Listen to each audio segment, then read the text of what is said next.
Hey y'all, I'm live.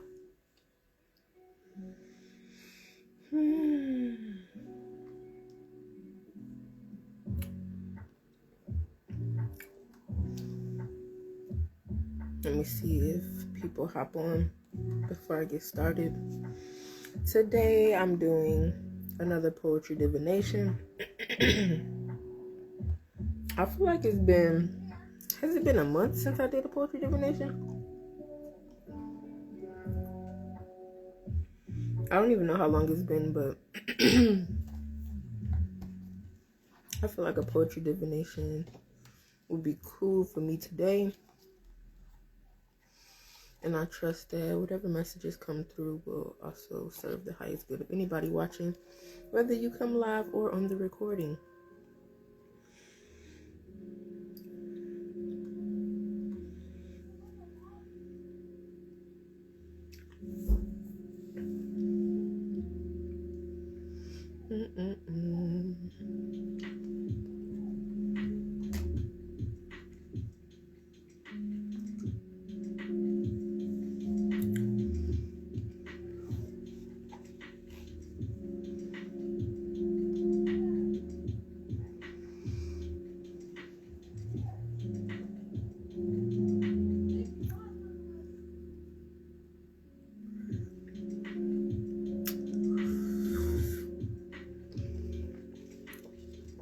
Well, I'm gonna get started.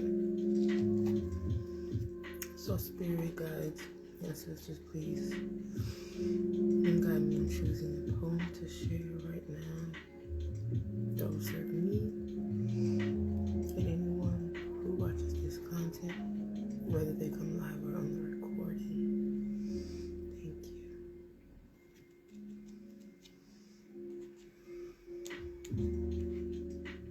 you. Whoa. Okay. So, I've read this one before. I'm gonna do it again. Whoa. Okay. This poem is called Somebody's Going to Die Today. And it goes like this. Could it be my closest friend, who I grew up with and danced besides until the nighttime ended? Somebody's going to die today. Could it be the one I owe to pass away? With my debt unpaid, have mercy on my soul. Somebody's going to die today. Could it be that person who sits next to me at work who I avoid talking to? Somebody's going to die today. It may be the one who asked me for a ride, but my hands were tied and I just drove on past. Every 1.8 seconds, a precious soul meets death. Could it be the soul that I've ignored? I sit and ask myself. Seek peace and pursue it while the opportunity is around. Your word is all you have, so perform what you have vowed. Be merciful to each person, because the time appointed is unknown. A soul will meet death today. It may even be my own. Okay, so this is what y'all want to talk about today? I mean, it's fine with me. So this poem, I feel like when I first came on this page, I was like, damn. Like, why do you want to talk about this? But it's like, as soon as I had the thought, I already knew the answer. Where should I start? I'll start with my perspective. Well, actually, I'll start with what I feel like the collective perspective on death is dominantly, because I felt it as soon as I read the poem title. As soon as I read the title that it was about death, I'm thinking like, it's like I can feel this apprehension or this, it's like an energy of avoidance, but also like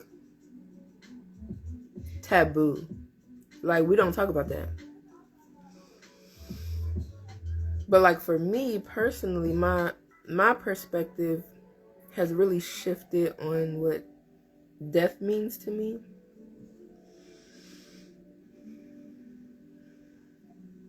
Should I talk about the autoimmunity? So I'll share a story because I feel like this is what really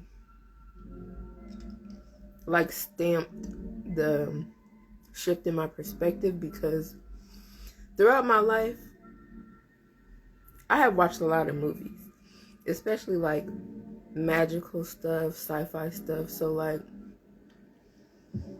the imagery portrayed and the ideas portrayed about death have been, I've seen this theme of like death is not the end. Even in like horror movies, like spirits, supernatural stuff, like death is not the end. So although I can feel the collective's perception, I personally have always like tucked in my heart what my perception was, because of the type of media that I consume, the type of movies. And so when I was 25, I was diagnosed with an autoimmune disease. And I feel like when I was going through the process of like getting tested and finding out what was going on with me, it really had me face death and like have a conversation with death about like, am I about to meet you now? And if I'm about to meet you now, what does that mean? Like, do I feel good about how I've lived my life if I'm about to meet you now? Or do I feel like I have unfinished business? And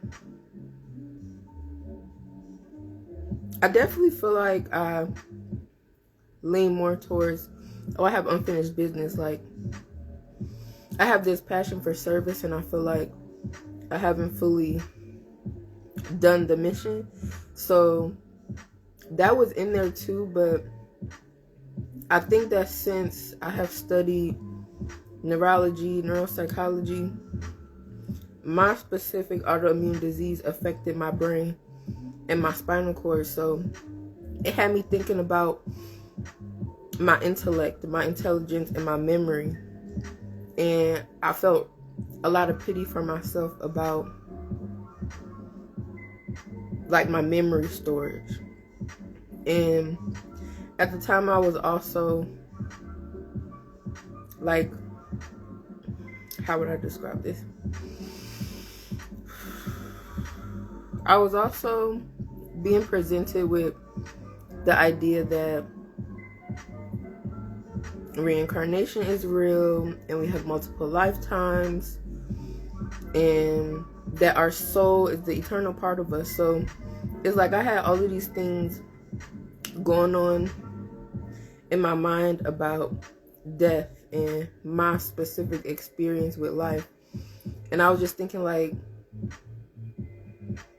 it felt emotional to think like I've lost all my memories about all my lifetimes.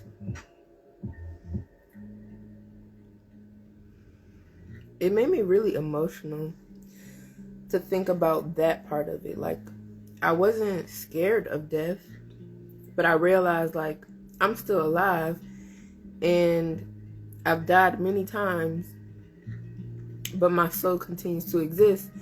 And yeah, like I just felt a lot a lot emotionally, especially because I was living on my own at the time. So I felt really lonely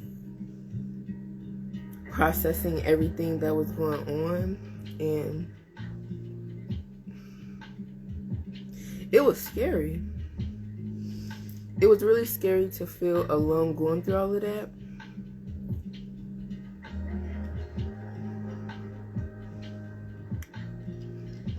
I'm still here, so obviously, the story continues. But like,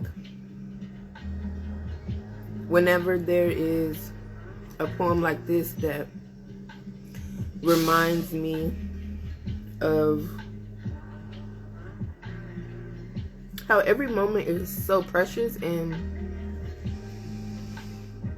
ever since then I've vowed to myself to continue my mission of service, but also creativity. So like, I think I was diagnosed in like 2022, and I started going live and doing crafts and sharing my artistry 2023. So it really impacted my commitment to life and my commitment to service. So yeah, that's the story. I think I'm gonna leave it there for today. That's what Spirit wanted me to talk about. So if you found this, please leave a comment below and share your opinion or your perspective, or if you have any questions. You can even DM me if you don't want it to be like a public question. But yeah, this is why I love this book, because the poems are like, this poem was only 2 pages, but like they really are really they're truly great poems for conversation and messages that I feel like are truly timeless. So shout out to James Lewis. When My Notebook Speaks, Poetic Expressions. Oh, actually, I don't think I'm gonna go just yet. I do have a poem.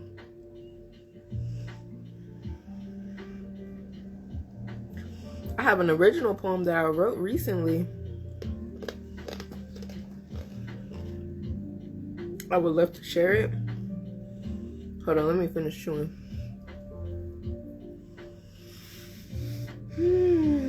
I wrote this poem April 12th at 2 o'clock in the morning. So like, sometimes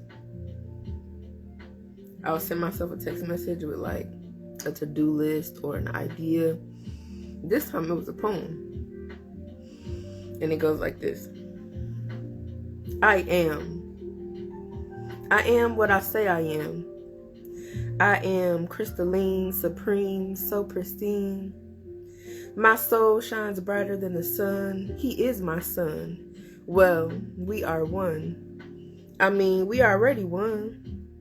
You know, infinite, not finite. I just might create a new language. Something that sounds pretty like Spanglish. We can change-ish. Round her like my hair. I'm versatile. You might struggle to keep up with my profile. Multi-dimensional. This love is unconditional. You feel me though? I bet you can tell by my smile. But it's cool if it take you a while. Too busy looking at my beauty. Bet you thought I'd say booty. I see you looking. That's a lot you took in. Cause this energy is beyond the physical. Transdimensional, yeah, metaphysical. 369, she oh so fine. Like some acai wine. You won't find her on the store, that's for sure. Only the Most High could conjure the DNA to structure these thighs. Have you reaching new highs. This kush is more than some silly crush. So don't shy away from the burning bush when you see the miracle that is truly me. I am what I say I am. I am crystalline, supreme, oh so pristine. And so it is, and so it is, and so it is. I wonder what I'm gonna title this poem. I really love the flow of this poem. Maybe I'll call it Flow.